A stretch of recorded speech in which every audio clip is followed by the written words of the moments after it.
Veteran Alabama track coach John Mitchell plans to take the 25-man limit to this weekend's SEC indoor meet at Garrett Coliseum. On paper, it appears that the Tide will not be able to beat Auburn or Tennessee, but Mitchell hasn't conceded anything yet. There are probably 4 teams that will be involved in the championship. Alabama, LSU, Tennessee, and Auburn, not in any particular order. I would assume if you asked Tennessee and Auburn to score us, they'd pick us 3rd. I think if you had LSU score us, they'd pick us 4th. It could be, it's going to be that tight. I think we got a shot to win it, but we're going to have an awful good meet. Alabama's strongest events in the conference meet appear to be the field events. The Tide track team has done well in that area so far this year. Yeah, I guess, I don't know, over the years, I guess we've kind of become a field event team. I don't know quite how that happens, but we've got 2 fine high jumpers, both sophomores, Jeff Woodard and Tom Wise, and they're both 7-footers. In fact, Woodard had the 2nd highest collegiate jump in the nation last year at 7'4". Les West, defending champion in the pole vault, looks very good again. Gary Buchanan, a senior shot putter, should be right in the middle of it. Our 2 triple jumpers, Maxwell Peters and George Wynn, we'd hope it'd be in it, and then in the long jump, Ike Levine. So, yeah, we've got pretty good field event people. Coach Mitchell has several freshman and junior college transfers that have been standouts for the Tide during the indoor season, so Alabama may not win the SEC indoor meet this year, but the future looks very bright. James Spann, WSFA TV Sports.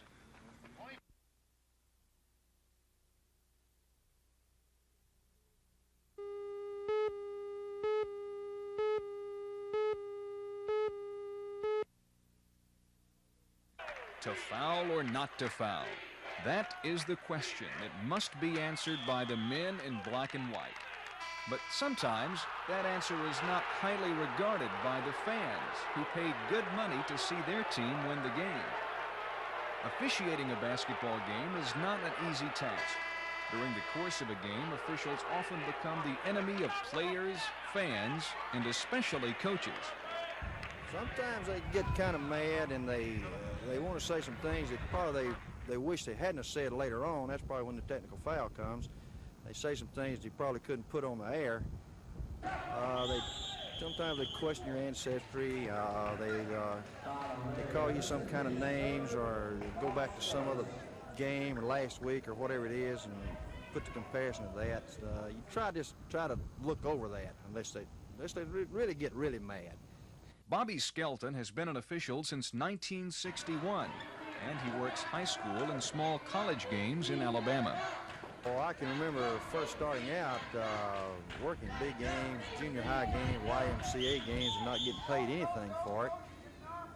It takes a lot of studying. You study your book, you get with old officials, you go to meetings, you go over situations, watching a lot of TV, the films, certain situations. It's kind of a long, drawn-out process. Despite the criticism from fans, most basketball officials do an excellent job. As a matter of fact, their performance can be quite graceful.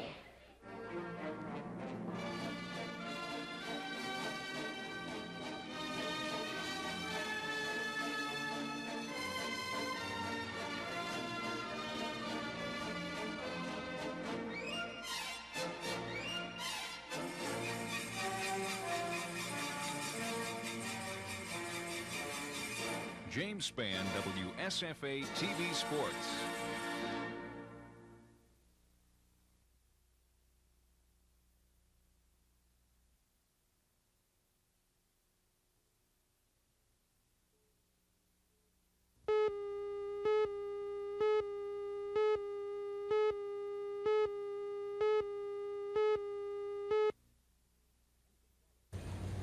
One of the products of our fast-paced society is the convenience store.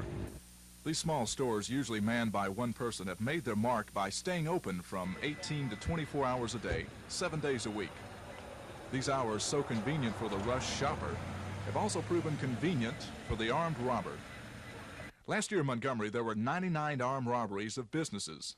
Of that number, 23 were convenience stores. Mary Ragsdale is a convenience store manager. She's worked for a local convenience store chain for 3 years, and she's seen a lot of people come and go. She says getting people to work late at night is very difficult. The reason?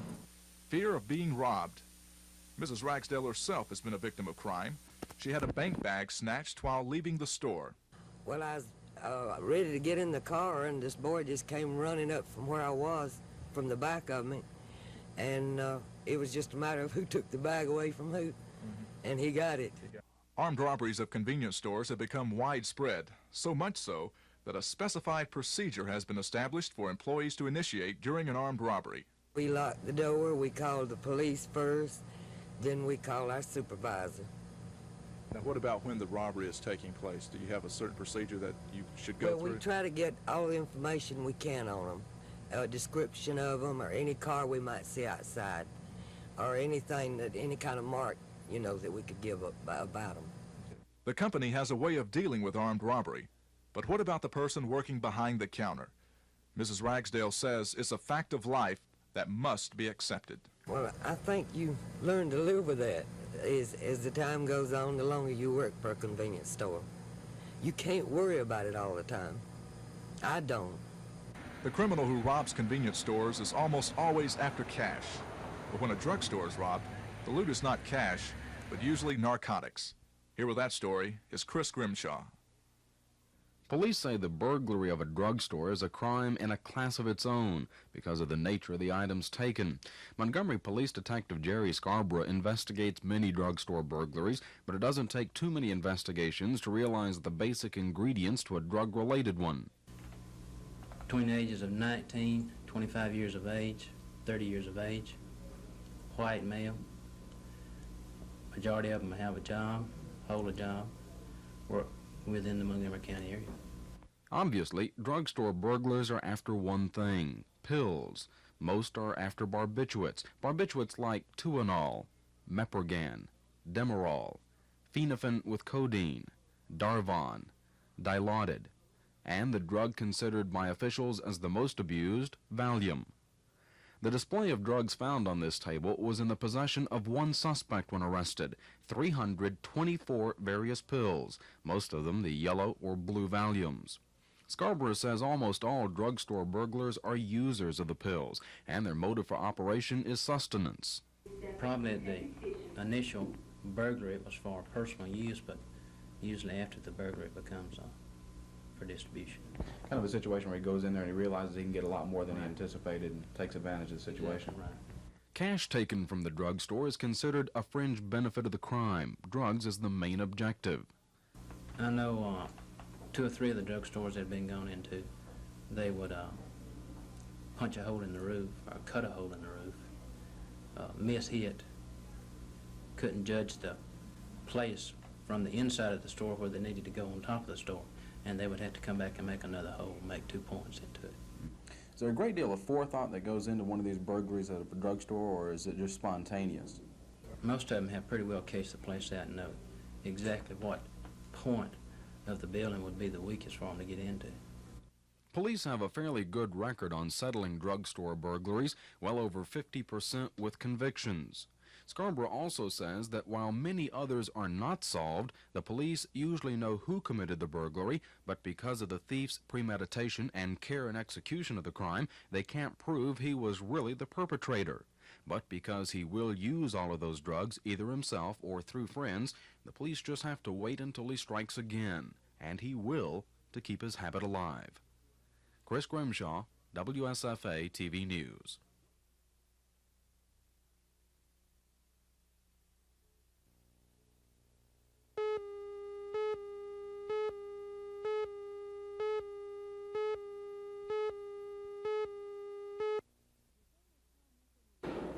The famous Tom Musselman Lips, actually titled Mouth Number 8, is one of several pieces of pop art that have just been hung in the unprecedented exhibit to open at the Montgomery Museum of Fine Arts. Also up is the well-known Beethoven and Nature by N.C. Wyeth, Andrew Wyeth's father.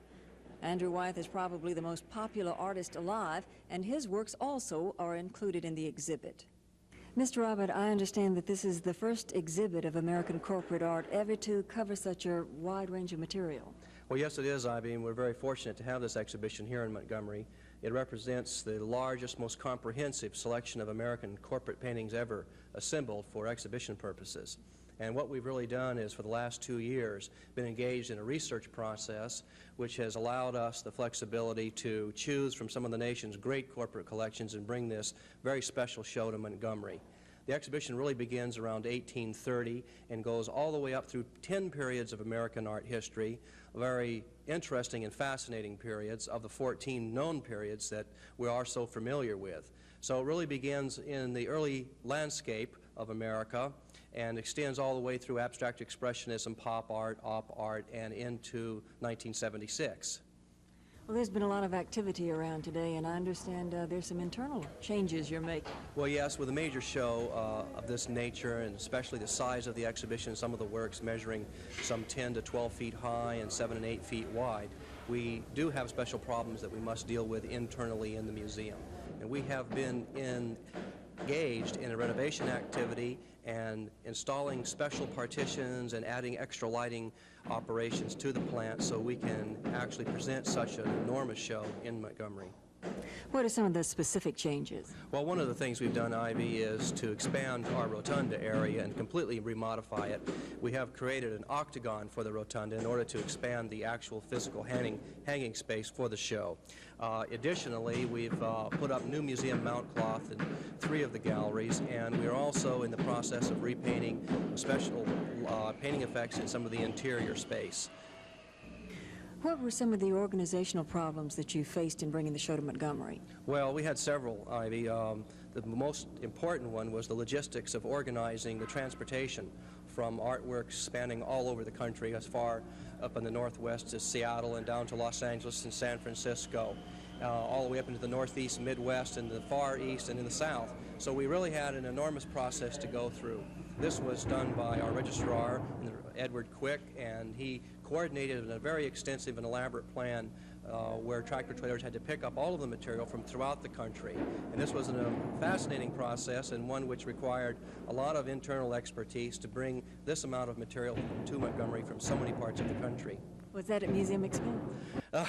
Yes, it was a museum expense. The exhibition actually has been funded predominantly by the Blunt Foundation Incorporated with the assistance and help of many Montgomery businesses. So it has been a community-wide project. The mayor of Montgomery has been very involved in the project and has helped us extensively in the museum. So we want to certainly thank everyone who's been involved.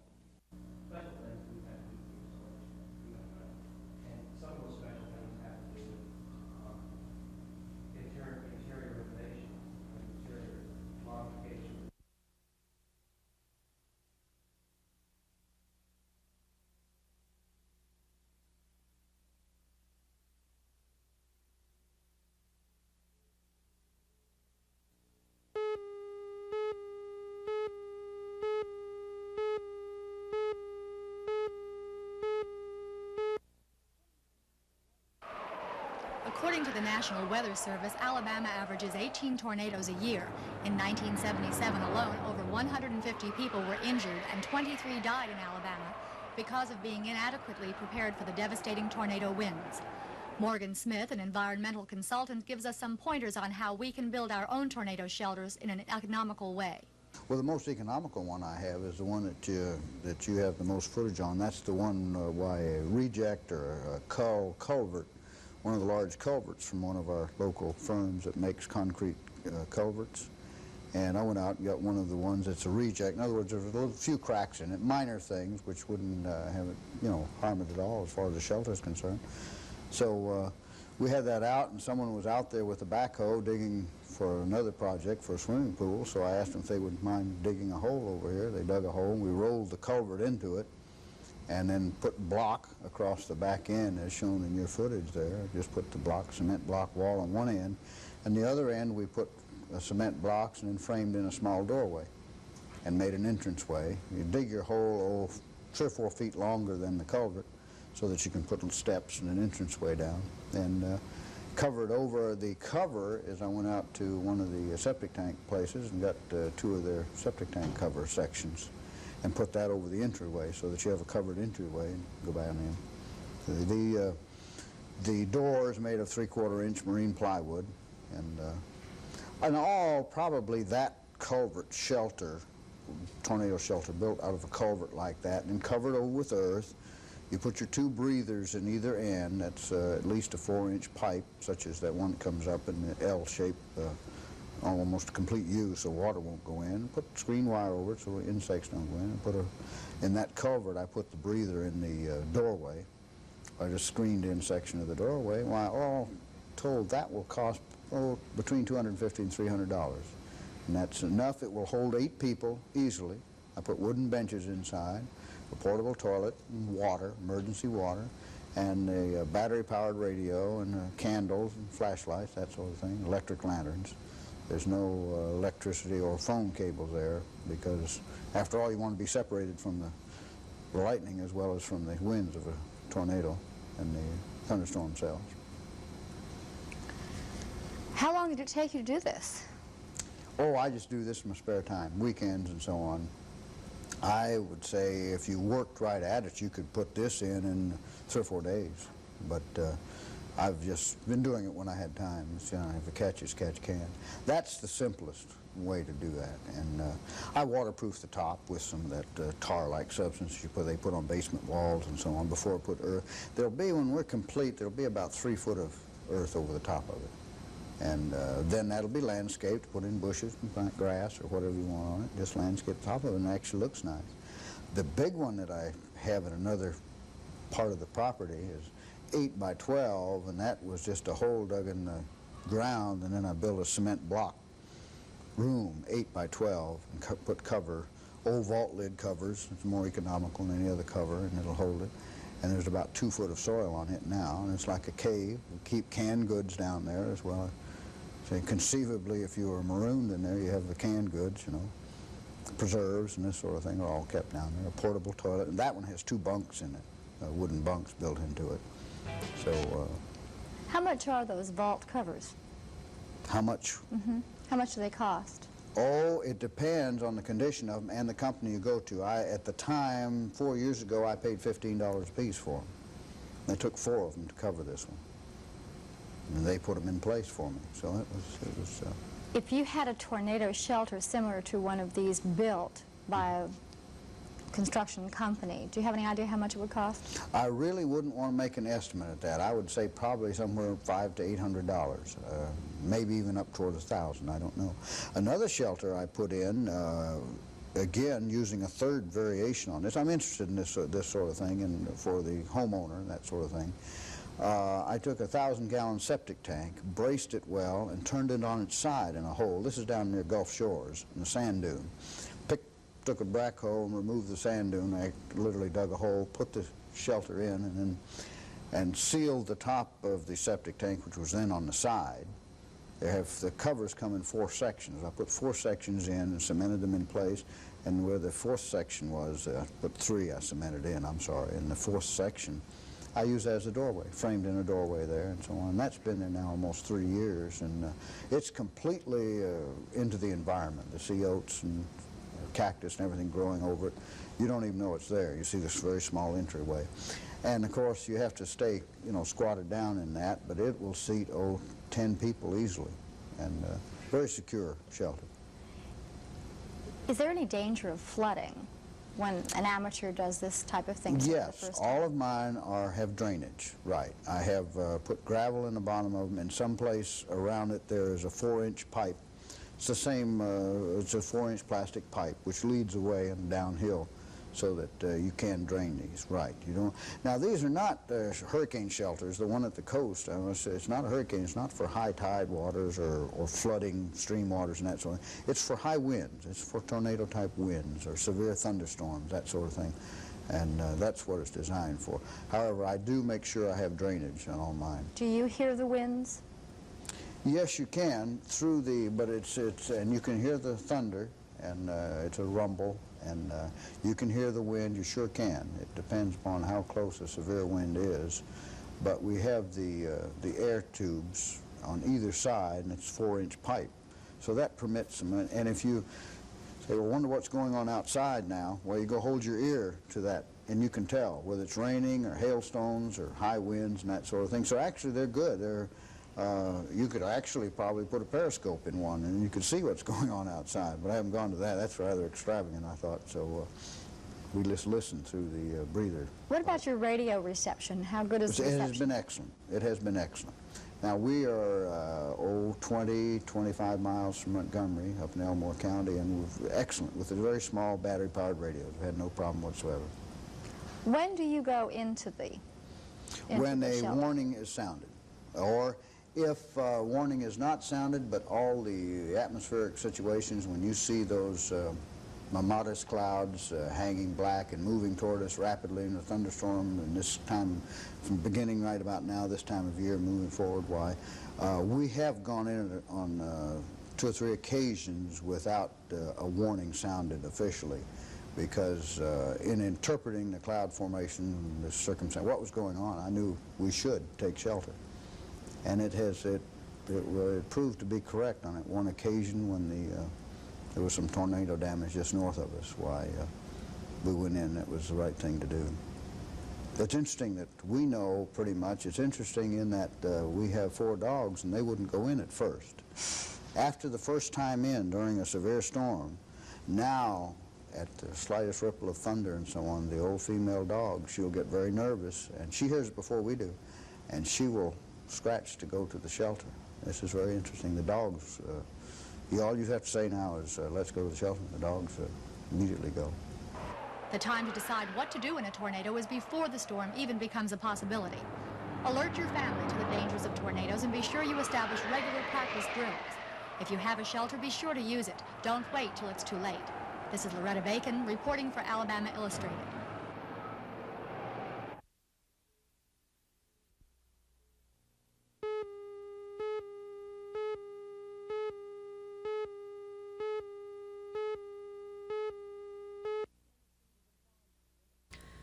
George Turnipseed is a farmer in Bullitt County. He raises mostly seed crop, but he's starting to raise another crop, one that's foreign to the county, freshwater catfish. And he's hoping this fishy business soon becomes a thriving industry for the area. This particular part of the state, we have a real bright future because of a combination of things. One is we can catch adequate water to fill these ponds up if we drain them in the fall. Another is that the industry, which is west of here, they're pumping a lot of water, and it's getting to be too expensive to pump water to fill these ponds up. So we will be able to produce fish economically. And we also see some limited processing in the future, and also some types of fish centers where people can come into the local area and see the fish swimming around and either take them live from the tank or they can have them custom processed. And so these are some things that are in the future. Turnipseed doesn't wait for the customers to come to him. He takes the fish to them, live and swimming in a specially built fish tank. The idea is not entirely new. He says he got it from horticulturist Jim Paulk, who started a run a couple of years ago, but became too involved with other things to continue. Now that Turnipseed has revived the business, he says Auburn University is making a study of its possibilities as an industry. He and a few others have started the Alabama Catfishers Association, total membership 4, but growing. Turnipseed calls his business KB's Fresh Fish, named after his children, Kathy, Beth, and Sam, whom he plans to involve in the business, though at this stage they just watch a lot. Turnipseed has one man-made fish pond, but hopes to have more, so that he can harvest a crop of fish year-round. He says growing fish is no different from any other crop. The mature crop has to be cleared before a new one can begin. We get the little teeny-weeny fish from about 4 to 5 inches, which are fingerlings, and we take them and we stock them in here at the rate of about 2,000 per acre. And then we feed them a floating type of feed, which is a very high-quality feed.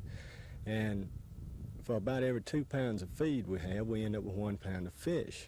Now you say 2,000 an acre. What does that mean? Is that an acre in that? No, this is a 5-acre pond, and we've had about 10,000 pounds of fish out of here, and which gives you a pretty good conversion rate.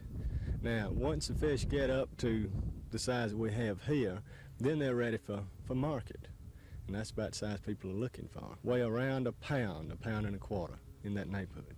Now, why is this pond so low? Well, we have to get it down like this in order to get all the fish out. We seine it. We've got a seine that will reach from one side of the pond to the other, and we pull it with a tractor, and we'll seine it, and then that gets the majority of the fish out, and and then we get it down real low, and we'll completely drain it to get all the desirable and the undesirable fish out. Because see, we have some fish in there that are no good, sunfish, and so we have to get them out. Well, when you start making a catfish run, how do you come get the catfish? Okay, we have them seined and caught and put in cages. And then when I get ready to make a run with my tank, I'll come over and dip the fish out of the cages. And we'll put around 200 to 300 pounds of fish in the tank. So they just sit in these cages until you need the fish? And it'll hold about 400 pounds of fish, each tank, each cage will. That's about 400 fish. Well, They can right. have about a pound each. Right. From 300 to 400 fish. A lot of fish in a cubic meter. That's how big the tank is. Well, how many do you carry in a tank when you make a run? 200 to 300 pounds. And we'll run from one side of the county to the other. Do you get rid of them all in a run? And that's usually one day you deliver? Right. We run right now on Friday afternoons. And we are expanding into other areas, though, because of the demand. People want more fish. How's the community reacting to this fish truck?